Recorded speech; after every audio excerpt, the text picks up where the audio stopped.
Hello, my beautiful people. Welcome to yet another episode of the Indie Founder Podcast. Yeah, that's the new jingle. I sing it because this is a very low budget production. Indie Founder Podcast. The podcast about what's really like to bootstrap a company. My name is Tiago. And today's episode we will be answering my most ginormous problem, my dilemma, the entrepreneur's dilemma, something that I've been struggling with for the past years. Yeah, I think that I finally have a solution for that. And the dilemma is when to work and when to rest. Yeah, that's the topic. It's very philosophical, but very important topic around entrepreneurship. As an entrepreneur, you always want to be working, at least until you kind of match your completely absurd goals of, getting multiple millions. And until you get there, you just keep working, and ignoring all the other aspects of life, a healthy life, like partners and friends and traveling and meditation and just time for yourself. So yeah, that'll be the topic. Before we get started, first of all, why don't you follow me on Twitter or X? My name is WB Tiago. Follow me there. It's really cool. I tweet a lot and I always share my journey and things that I learn. So yeah, you can follow me there. And as well, make sure to subscribe to this podcast. Yeah. How do you do so? Probably you can't. I don't know. You normally subscribe to a video, right? Well, if you're on YouTube, you can subscribe to the channel. If you're on Spotify, you can follow the podcast. And I'm sure in any other platform that I don't currently use, you can do something like that. And you can leave me a review. 5-star review would be much appreciated. Now, without further ado, let's get started. So as you know, I have been an entrepreneur, full-time entrepreneur for, I don't even know anymore. I lost count. Was it 3 years? Maybe 3.5 years, getting to 4. And since then, it's been the most fulfilling job in my life. I had other jobs before, and funny enough, even when, and I don't know if you identify with this, but when I have a lot of friends, obviously, that are still in the 9 to 5, and there's always this kind of, I don't know how to say, uncertainty or anxiety. They always feel that no matter how happy and amazing conditions they have, there's always something missing. My good friend, Alex, the party boy. Hey, Alex, if you're listening to this, hello. He is a very talented developer or data engineer. A very, very smart boy.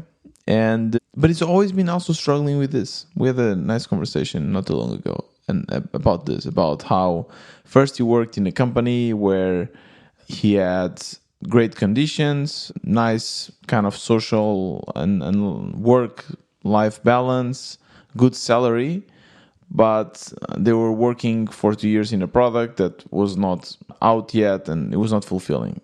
He felt that he was doing something that had no meaning, no purpose, no one was using it.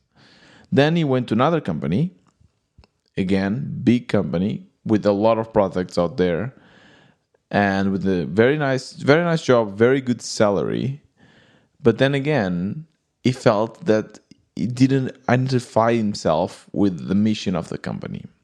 So I told him, dude, just go to a startup. If you want to feel like you matter, if you want to feel like you can contribute, that you are not irreplaceable, or that you are actually a very valid, important member of a team, go to a startup. That's what I did before, and it worked for me, so I guess it would work for him too. And he did. Now he's working in a startup, and he loves it. He loves it. He has a lot of purpose, at least. He has that purpose part is fixed. But now he says that he has the other problem, which he feels that he doesn't have like personal life. He always wants to be working. There's this current always stress, and now he feels that he's missing that other part of the jobs that he had previously. So there's always this dissatisfaction. That's the word I wanted to say before. This dissatisfaction with something. And it happened with me too when I was working for others. I started, and at first it was really cool, exciting, new. After a while, I don't know, just I didn't want to do it anymore. What was the point? I'm working for others. I don't know. Since I got my own job, my own company, that has changed completely. Like, there's not a single day, there has been not a single day for the past 4 years that I felt unfulfilled. Not a single day. I know it's crazy, but it's exactly true. I'm so fulfilled with this job. It's absurd. Like, this was my calling, and following this calling has been definitely one of the best decisions of my life. At the same time, though, it's been really, really hard to disconnect. Because, first of all, I really enjoy doing this. So I enjoy doing this much more than a lot of other things that used to be my hobbies. If I'm watching Netflix, I'm always thinking, why am I doing this? I'm just wasting time. I should be working. If I'm and this started to kind of consume a little bit of my life. I'm not going to lie. Even for like social events, doing other stuff, being with friends, I would always consider, wait, like, why am I not working? I like it more, or it's very exciting as well. Not that it's just different. And then there's the second part to it, which is it's my company. So that thing, when I used to work for a startup and I still felt this fulfillment, but at some point I was thinking, hey, why am I putting all this effort to something that is not mine, something that I don't fully control? But here I do. So there's literally no reason for me not to keep working. And at the same time, I have goals. I have very specific goals. I want to get to a specific paycheck that I am not there yet, neither me or my co-founder, which would be at least double of the current paycheck we have. And more than that, obviously the milestone of the million, getting a company that makes 1 million per year. It's like this goal that every indie maker has. Like, we don't really know why, but it's just, is more a vanity metric than anything else. And so it feels there's always reasons to keep playing the game, right? And because of that, I've been always thinking, okay, it's justifiable. I just keep working, because if I don't do it, if I rest, if I kind of watch Netflix, others, my competitors, they are doing. So I'm just delaying my dreams and perhaps allowing my competitors to take over. Now, there's always a minimum amount of rest that everyone needs to have, right? I mean, you need to sleep and you need to take some time for yourself. Otherwise, you might just burn out. Like, this happens to many, many entrepreneurs. And as well, even if you don't burn out, even if you don't get some mental disease, you might just lose your productivity. And you can lose your productivity if you are, very tired, for instance, if you don't sleep well. So, but I started to think or compare entrepreneurship with being top athlete. Top athletes, they really control everything, since their diets, the way what they drink, when they sleep, everything, to optimize their results, to get the best out of their body, right? So it's the same. I started to think about entrepreneurship like that. Okay, I just need to optimize everything. Okay, I can have a little bit of social time, being with my wife, being with my friends, with my family, a little bit of social time. Exercise, very important, so I need to have some exercise, but as well not so much, because if I do too much exercise, then I get too tired. So, or like if I do exercise every day, then it just takes too much of my time. So I started to optimize my time and my routine so that I could focus the most time working. And for a long time, I thought this is the only way.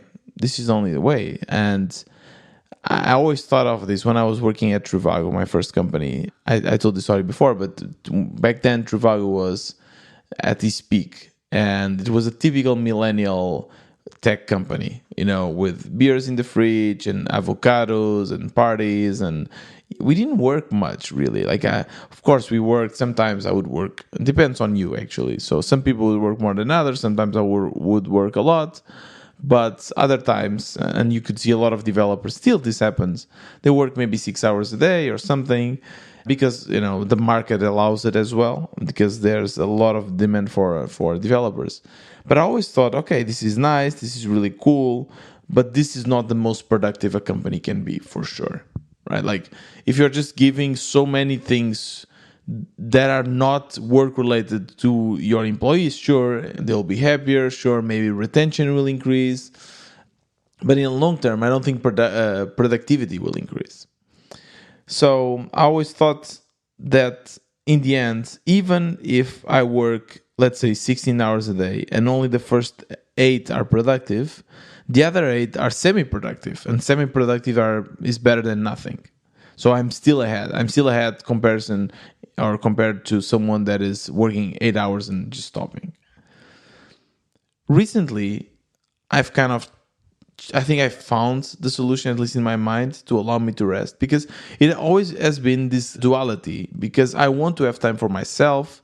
I want to have time for the ones I love. I want to have time to do other things, to pursue other hobbies, to travel. And I miss this. I often would look at, kind of do some introspect and think, well, I miss this. I miss these friendships that I'm losing because I'm not investing as much on them. The things that I'm missing out because I'm not, I don't find it as a priority. So, yeah. Then I think yesterday or 2 days ago, I kind of started changing a little bit my mind again. And being an entrepreneur, I'm always learning. So this might change in the future, but I think I've realized what is the best way to look at it. So let me tell you the story on how I got there. My co-founder and I, we are always kind of talking, and we like to just ride our bicycles and have like these meetings where we're always kind of bouncing ideas. And often our conversation is either planning things, or it tends to be a little bit more destructive, not in a bad way or not in an incredibly bad way, but we are kind of complaining to each other and complaining about why we are not there yet, why we are not growing, what are the things that are missing. And funny enough, then sometimes when we go to meetups, there's a really great meetup here in Lisbon called the Indie Beers, with a lot of other indie makers. But when we meet other entrepreneurs, we always look at them with a little bit of jealousy, obviously when we're talking to like entrepreneurs that are full-time indie makers and so on. Because when they ask us about how is Pod Squeeze, our response is always very negative. It's always, it's okay, yeah, the growth is not very good, we are stagnated, because that's how we feel. Like, we feel that we are not doing our best, that there's something missing. And then we ask the same question to them. And when they say, yeah, we are growing, and I don't know, when they say we just got 150 clients and we are making this amount of money, the first thing that comes to my mind, and I think also to my co-founder's mind, is, wow, these guys are doing it. These guys are doing it and we are not. Funny enough, then when you start really drilling down on the numbers, you realize that they are also not doing it. Actually, oftentimes, we are making more money, we are taking more money out of the company than they are. A lot of the times, even if they make a higher MRR, they have a lot of expenses, they have a bigger team, or in the end, they just got some investment and they are not even profitable. But for some reason, the way they talk, it seems that they have everything figured out. Everything is figured out for them. So then, yesterday, we had a conversation like this with a really nice guy. Anyway, we were just biking back, and I was telling this to my co-founder, like, yeah, it seems that we are just doing all the good decisions. We are taking all the good decisions. If we look at everything we have done, if we look to everything we have learned, like, there's not a lot of things that we can go back and say, yeah, that was a mistake. Of course, there's a few, but not huge things. And when we compare ourselves with other entrepreneurs, we are very much comparable, right? They are not much more ahead. We are very much the same. So we are keeping up. That whatever we are doing, it's working. It might not be kind of filling all of our expectations, but whatever we're doing, it's working. So the problem is not our decisions. So what's the problem? Then I realize that there's two phases in entrepreneurship. One is exploration, the other one is augmentation. Exploration is when you are just trying out many things. This is very, very important. And this applies, I believe, to either like any stage of your startup. When you're launching a company, you just explore. You start multiple projects.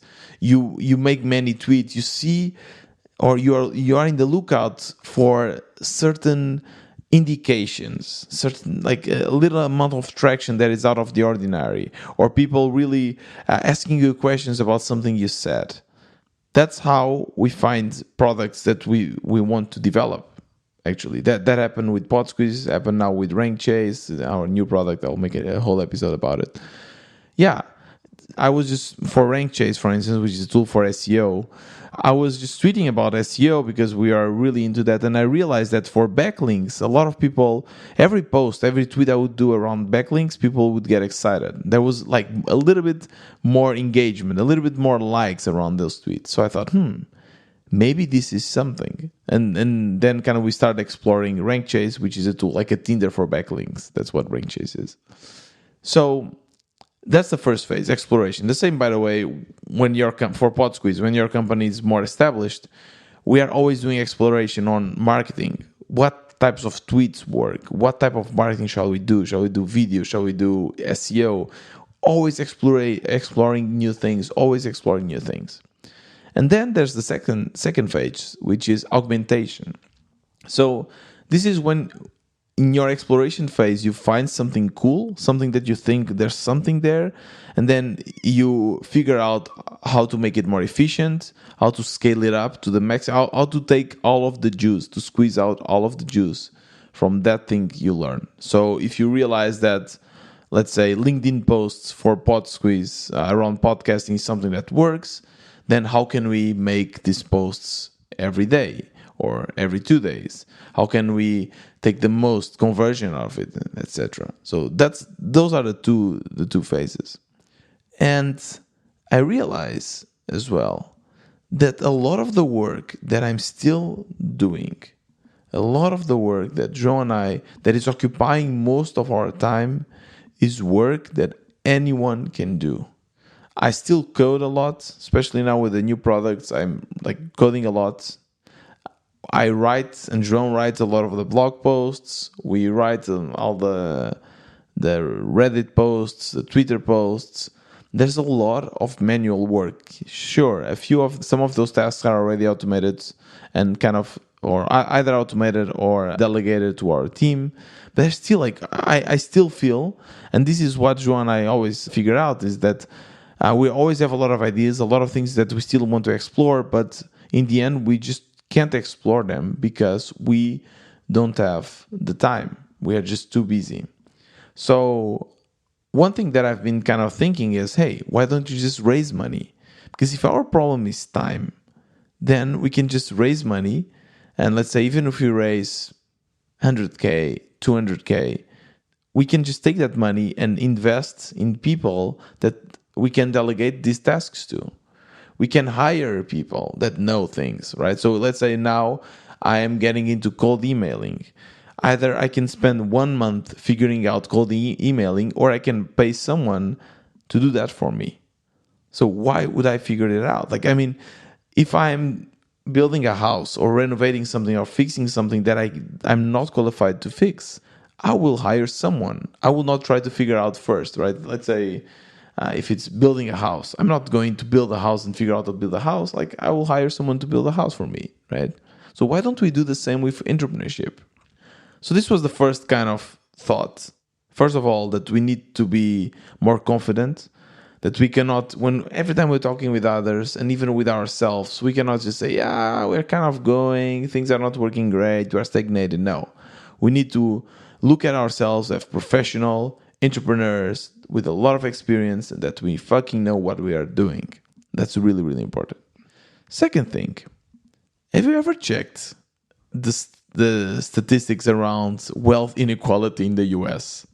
I know it seems like a huge jump to another topic, but bear with me. It's everything will kind of make sense in the end. It's crazy. 1% of the people in the US own half of the country's stocks, bonds, and mutual funds. Isn't this absurd? It's crazy. The bottom 50% of Americans only own 0.5% of the stocks, ETFs, and so on. That's crazy. Like, there is a huge inequality.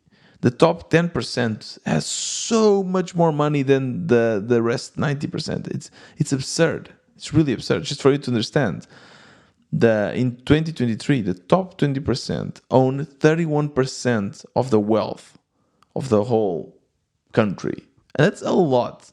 And the top 1%, it's very scary. If you go to the Elon Musks and Bezos, it's absurd the much of how money they have. So then, one thing is for sure, they are not working that amount of time more than the medium or average person in the US, right? They might have, I don't even know, I don't even know how much more times their wealth is compared to the average American, but they are definitely not working that same proportion more. So this just shows that the time you invest does not equal more money, does not equal more productivity. There's something else. However, what we've always been told is that no, you need to work. Like, I always felt that, like, when my parents were telling me, everyone says you need to work. The more you work, the more you gain. But that's wrong, because if you go to the top 1%, that's not true. Just for you to understand, I was just doing this exercise, this thing that I realized was that we have someone that comes here to clean the house.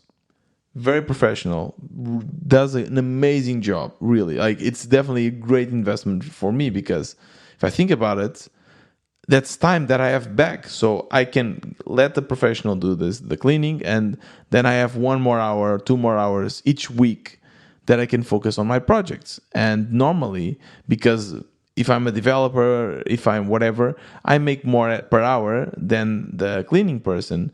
So it's a good investment, right? But then I realized that with that money I just put in ETFs. And in one day, without doing anything, just by having my money in the specific ETF, I make enough money to pay 1 week of cleaning. Isn't this crazy? It's absurd. It's absurd because I'm not doing anything. I just have the money there. I'm not working. But just having the money there is enough for me to produce enough so that one person will come here and for like 3 hours clean the apartment. It's absurd. So yeah, everything together. Let me just put all the pieces of the puzzle together. A, being confident in our skills. Being more confident in our skills. B, time is not money. Time is not money. There's other things, because these really rich people, they are not working 1,000,000 times more than I am, for sure. Right? And that's basically what I've realized. Okay, then everything, my theory that I should just kind of abdicate of my time with my family and friends and traveling to focus 100% in my workings and my entrepreneurship is wrong. Because that's not how I get my goals. So how is it? And there is, I think, investing the money. If we are making money, we just should invest it. And I'm not saying investing everything in ETFs, but invest it in a company. Invest it in people that can take over some of these tasks. And that's basically what I'll try to do. Sure, as an entrepreneur, as a bootstrapper especially, that money that I'm investing is money that I'm not taking in my salary, right? Because everything that is not invested in the end of the month goes to me and my co-founder, right? So that money will not go to us. We'll need to do like a pay cut, but it will be worth it because we're saving hours and hours of time. This time that is I can be using to be, doing things for myself and to do things that only I can do, like managing the business. No one else can manage the business for me, but other people can code. Other people can set up my email automation. Other people can set up our SEO. And we have done this before. I mean, we have done this with our SEO audits. And the reason why we are so good at SEO now, or one of the reasons how everything started, was because we hired a professional and we paid them well to just do a full audit and tell us what to do.